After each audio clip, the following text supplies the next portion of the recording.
Hello and welcome to the interview on France 24. My guest today is Sadhguru, a mystic and visionary based in India, and over the course of 100 days, he will be traveling from Europe to India to raise awareness on soil erosion. It's great to have you with us here on France 24.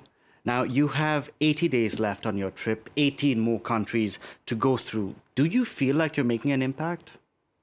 Very much. One thing is from the people, there is a spectacular response in every city and every country. So we are not doing just that, we have also prepared a soil policy handbook. It is not a policy per se because policy is the prerogative of sovereign nations, but it's a handbook as to how, in which direction the world needs to move. Depending upon the latitudinal position, soil type, economic conditions of a given nation and also the agricultural traditions of the region, we have prepared these books, 192 books for each nation. So we are presenting this to all the countries and also we have written to 730 political parties to include soil and ecology as a part of their political manifesto. This is right now, the movement itself is about raising awareness among the people because till now, as far as I can see, nowhere in any one given country have 60% of the population spoken for long-term well-being of their nations. Everybody is asking for trinkets and governments are offering that because democratically elected governments have a mandate of 4 to 5 years and they tend to work within that. If they have to take long-term policy decisions, they need people's support. My effort is to just provide that support so that governments can boldly walk this way. But is it too late to save the soil considering that over 50% of soil used for agriculture is already degraded? Shouldn't we not be looking at alternatives to alternatives to farming, maybe types of farming that don't require so much soil? There is no alternatives to soil because it's not just about farming. The life that is there, the microbial life that is there within the 15 to 18 inches of topsoil is the basis of our existence, or we are a consequence of that. What happened there has what has delivered here the way we are. Even within your body, 60% of your body is actually microbial life, only 40% is your parental genetics. When this is a thing, people thinking, leave the soil, we'll do something else, there's no such thing. That is the life-making material. Are policymakers listening to you? Oh, very much. Already all the, the Commonwealth nations have made a declaration, they will go with this. The CARICOM nations have done that. I think Europe has its own regenerative policy. I find it very complex and trying to address too many things. I'm trying to make this much more simple and one-point agenda because among all the conventions that have happened in terms of ecology and environment in the world, one convention which has been successful to deliver the goods is the one that we did for ozone layer fixing. That's the only thing we have done successfully. Rest of the things we are still talking. I'm not saying nothing has happened. Progress has happened, but it's too slow.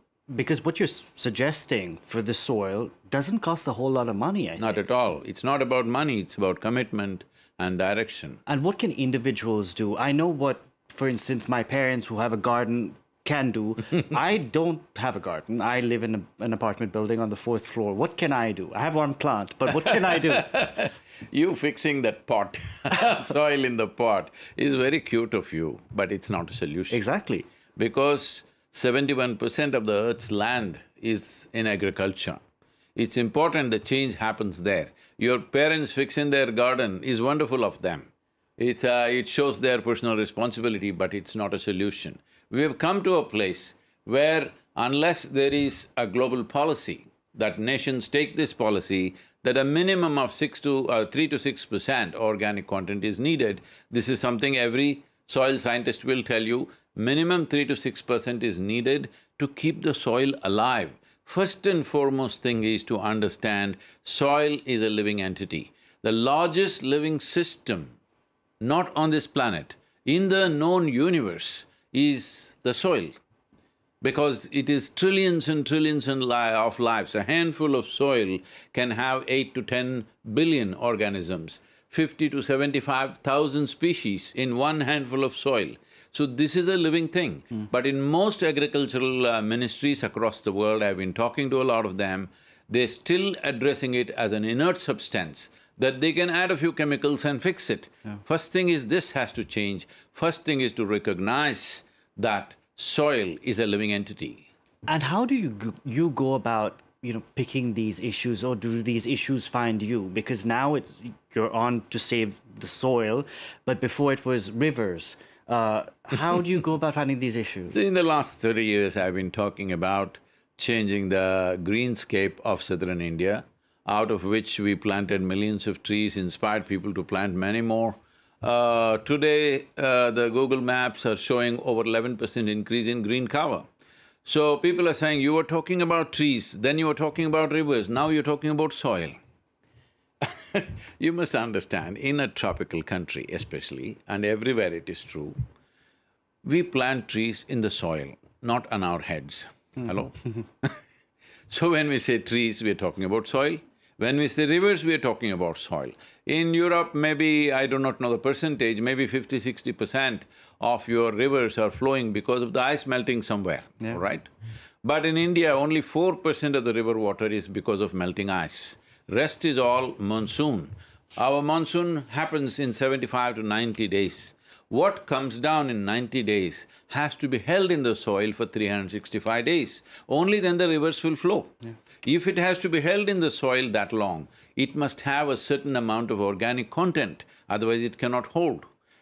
If you… for example, if you raise the organic content to 8 to 10%, your irrigation requirement will come down to 30%. If you raise it to 12 to 15%, your irrigation requirement would come down to 10 to 15%. So right now there is water stress on the planet. 2 billion people are supposed to be water stressed according to the UN FAO. They are saying by 2032, 3.5 billion people will be water stressed. When these people are water stressed, what it means is their daily potable water is a challenge. So how long do you think they will live in the same place? Now, it is expected by 2032, 1.2 billion people will migrate in this world. Forced migration like this brings untold suffering to human beings, particularly to women and children. It is terrible, absolutely terrible to go to an unknown place where you don't have any economic means, you don't know the language, you don't know how to deal with anything there. They're exploited to the core in every society that they go to. So it's very, very important people live where they are. That means food and water must be available there. For this, without raising the organic content in the soil, there's no solution. People are always talking about technology. Technology can enhance application. Technology cannot bring organic content. There are only two sources of organic content in the universe. Not just… I'm using the word universe because people think there's a solution somewhere. Only plant life and animal life are the only two sources of organic content, there's simply no other source.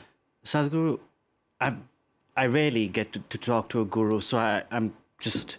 will you indulge me? How did you become a guru? At what point in your life was it your family, your parents who said, there's something in this guy? Not at all. I don't think I'm a guru, other people think I am. See, the light bulb doesn't think it's a light, you think it's a light, isn't it? So essentially the word guru means… gu means darkness, ru means one who dispels. So it could be a torchlight in your hand which dispels your darkness. But you call yourself Sadhguru, so… that is not a title, that is a description, so that the right kind of people come to you in the sense… See, when you say a guru, there may be somebody who has read the scriptures and who will interpret that for you. I haven't read any scripture in my life. There may be somebody else who will do astrological stuff for you. I am not that kind of prediction person. Sadhguru means, there's only one thing I know, only one thing. I know this piece of life from its origin to its ultimate. I only talk about this one, but people think I'm talking about them because this is the fortune of creation. Every life at the core is made the same way as me. So when I talk about myself, they think I'm talking about them. You have a pretty big following, Hollywood celebrities. No, you have French actors that follow you. Recently, You're thinking it's big. I must tell you, my problems. Hello, shall I? But if you will, because one of the people who follow you and one of the people you met recently won an Oscar, Will Smith. Before he won his Oscar, he had an episode. He slapped Chris Rock due to a joke. Where do you stand when it comes to non-violence? See, from what I know of Will is a wonderful human being, absolutely wonderful human being. At the same time, does he have a right to go on stage and hit somebody? Absolutely no. Absolutely no. In public places, people going and expressing themselves in violent ways must be absolute no, not just for him, for anybody for that matter. But at the same time, we are developing a culture. You know what happened in one of the finals of the world football, World Cup football, where Zidane went and headbutted somebody. Is it a good thing to do? No, you lost the cup, that is not the point. The point is, once you display that thing, that'll become the norm in the society. Everybody thinks you can punch somebody in the face. So that should be absolutely no. But at the same time, we are heading towards a culture. I can pick up your mother and discuss ugly things about her, I can pick up your wife and say ugly things about her.